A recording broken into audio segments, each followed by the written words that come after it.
The Vivo V40, in my honest opinion, is one of the best in its price range when it comes to mobile photography, with a good combination of hardware and software features. It has everything you'll ever need for any kind of shooting scenario, may it be for landscapes, nightscapes, travel, street photography, portraits, and of course, your typical events and gatherings.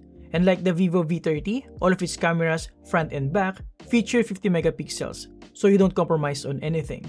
And while it's not the only smartphone with a 50 megapixel camera system, the Vivo V40 sets itself apart with its Zeiss optics standards, giving you the confidence that it can offer professional level portraits and competitive all-around photographic capabilities, especially when it comes to low light situations. Partner that with the Vivo V40's upgraded Aura Light and a variety of effective camera app features, you're in for a treat. I'm excited to share with you what its camera system is all about, so let's get into it. Now, I cannot tell you enough how impressed I was about the image quality of basically all of the cameras on the Vivo V40. Even the ultra-wide-angle lens is quite impressive. I took the Vivo V40 with us on a quick staycation, and I found myself automatically showing my wife every single shot I took to share my excitement. By the way, as always, honest disclaimer, this video is in partnership with Vivo to showcase all of its features, focusing more on its Zeiss all-main camera. So this will not be a review, but I have a ton of sample photos to share with you, so let's get it. Starting with the 50 megapixel Zeiss ultra-wide-angle camera. Usually, brands just slap in a mere 8 megapixel on their ultra-wide-angle camera and call it a day, but not with the Vivo V40. It offers up to 6.5 times the pixel count, so as you can tell, the image quality is comparable to the main camera with a good amount of detail and clarity, although I can still see a bit of that usual warmer tone. Even on low light indoor shots, the quality is still pretty impressive.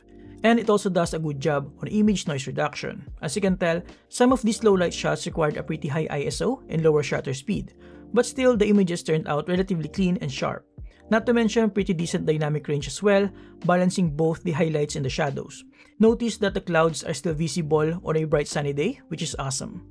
And in scenarios where we have a good amount of light, resulting in lower ISO and faster shutter speed, of course the image is stock sharp and clean.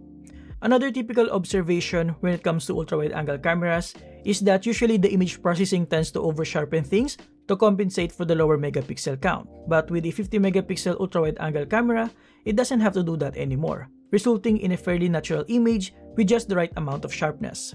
Overall, I'm really happy about the image quality, that I no longer have to disregard the ultra-wide-angle camera with the smartphone. Usually, when it comes to smartphone cameras, 90% of the time, I just use the main camera and just move backward to take a wider shot. But now, I can fully rely on this one. Now let's move on to the star of the show, the 50 megapixel Zeiss main camera. And even though it has the same 50 megapixel count, it is still the one that provides the best possible image quality, thanks to its 1/1.56 inch Samsung ISOCELL G&J sensor. With the larger sensor, of course, it captures more light, and partner that with the optical image stabilization that minimizes blur from shaky hands, you'll get amazing night photos like with our examples. The main camera is also great for group shots, even for low light situations like this. And again, thanks to the optical image stabilization, even though the shutter speed is extremely slow at 1/10th of a second, the image is still pretty good. And of course, with a good amount of light, this is where the 50 megapixel Zeiss main camera shines the most with the cleanest, sharpest, and overall well-balanced image. Even indoor shots look very clean. I also appreciate how the high dynamic range processes the image here with a fairly natural output. The edges are not over-sharpened, and there are no cross shadows and blown highlights. And mind you, this is just with the out-of-the-box settings. Later, I'll share with you my favorite settings, especially for portrait mode. Now, what I like the most about the portrait mode of the Vivo V40 is the combination of hardware with good optics and high megapixel count, partnered with a slew of actual usable filters and settings. In this example, I'm using the natural 50mm portrait mode with natural beauty filter, while also using the low light portrait style, which takes advantage of the rear Aura Light fill light. I also have some lens flare effect turned on with the low light portrait style, which by the way, you can cycle through different lens flares or totally turn it off if you're not into that. And as you can tell, the end result is really nice and flattering. Although to be honest, the lens flare effect is a bit much. But yeah, I definitely fell in love with my wife more because of this. By the way, the Aura Light in Vivo V40 has been increased to 33% more brightness, which means you can take better photos at night like with our example. Now, the portrait mode offers a variety of different options, starting with different focal length, which Vivo calls Zeiss Multifocal Portrait. We have 24mm for landscape portraits, 35mm for street portraits, 50mm for natural portraits, and another one for classic portraits. This one offers a nostalgic colder tone. Aside from that, we also have a bunch of styles or filters that you can choose from, and we also have a variety of beautification options to make your face more flattering, and we even have some posture guides right here. And we're not done yet with the portrait mode. We also have a bunch of Zeiss bokeh effects, which Vivo calls Zeiss Style Portrait.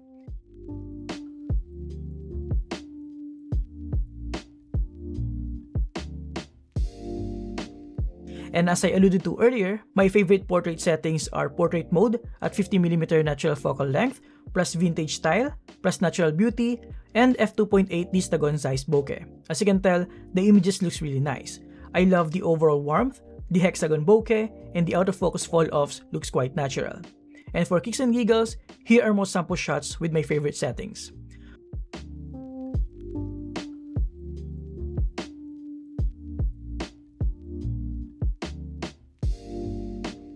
By the way, the Vivo V40 also has an AI eraser feature wherein you can easily erase unwanted objects from your photos. Now, before we move on to the 50MP selfie camera, let me share with you a quick video that I created using the micro movie mode of the Vivo V40.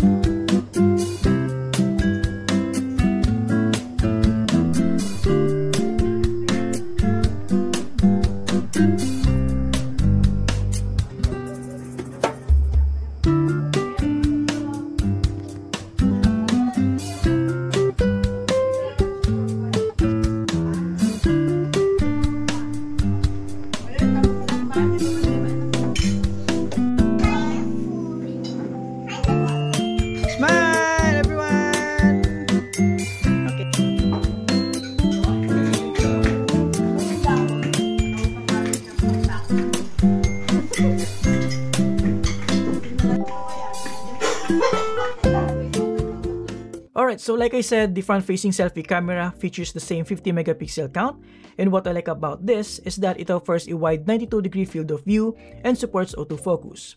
It's just slightly tighter than the ultra-wide-angle camera, which means you can also use this for group selfies. You can choose between 0.8x, 1x, and 2x, and it will automatically detect faces to ensure every single subject is in focus.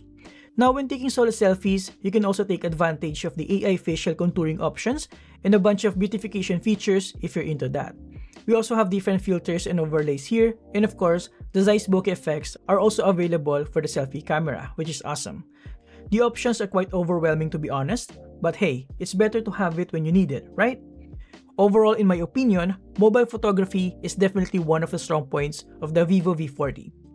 Now, while we're here, let me take you on a tour of the physical attributes of this Nebula Purple variant of the Vivo V40.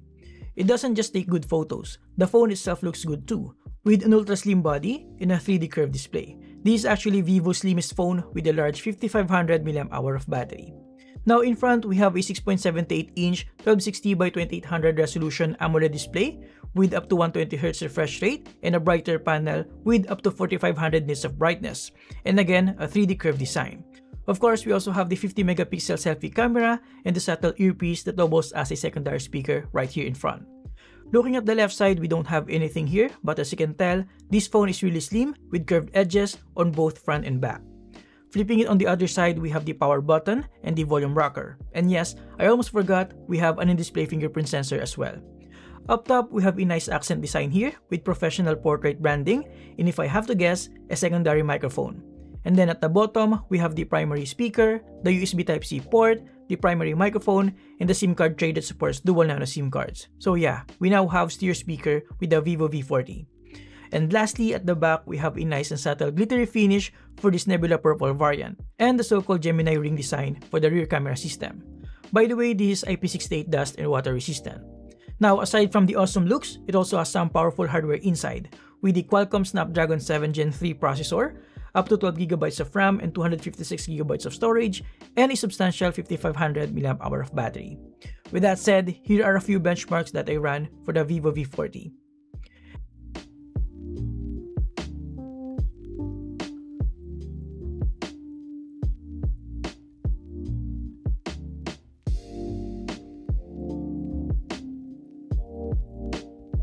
And there you have it, guys. Let me know what you think about the camera capabilities of the Vivo V40. Is it something that you might consider as well? Do you think all of its camera features and functionalities are indeed useful or just a gimmick? I'm curious to hear your thoughts. As for me, well, like I said, I was impressed by the image quality, especially when I finally got my favorite go-to settings. The camera options are insane. But yeah, huge thanks to Vivo for partnering with me in this video to showcase the Vivo V40's camera capabilities, and hopefully even though this is not a full review, you still got a thing or two. The Vivo V40 is priced at around 26,999 Philippine pesos upon launch, and here in the Philippines, they will have a pre-order promo from September 17 to September 27, 2024, wherein you can get up to 2,000 Philippine pesos discount and a free wireless earbuds worth 1,999 Philippine pesos. I'll put some links below if you're interested. Thank you for watching, subscribe if you appreciate this video, and see you next time. Have a great day, guys. You're awesome.